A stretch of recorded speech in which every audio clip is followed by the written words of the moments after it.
দেশ এবং দেশের বাহির থেকে যারা দেখছেন এবং শুনছেন সকলের প্রতি আমার অন্তরের অন্তরস্থল থেকে মোবারকবাদ ও সালাম। আসসালামু আলাইকুম ওয়া রাহমাতুল্লাহি তাআলা ওয়া বারাকাতুহু। প্রিয় দিনী ভাই ও বোনেরা, আজকে আপনাদের সম্মুখে আল্লাহর রহমত বর্ষণ নিয়ে আলোচনা করব ইনশাআল্লাহ।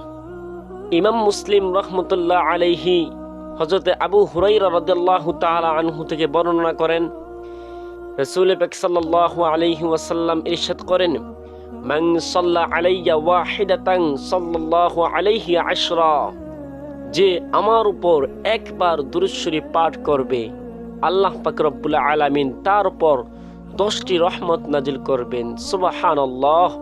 তাই আসুন আমরা সকলেই রাসূল পাক সাল্লাল্লাহু আলাইহি ওয়াসাল্লামের উপর বেশি বেশি দুরূদ শরীফ পাঠ করি। আল্লাহ পাক রব্বুল আলামিন আমাদের সবাইকে রাসূল পাক সাল্লাল্লাহু আলাইহি ওয়াসাল্লামের উপর বেশি বেশি দুরূদ শরীফ পাঠ করার তৌফিক দান করুক। আমিন সুম্মা আমিন।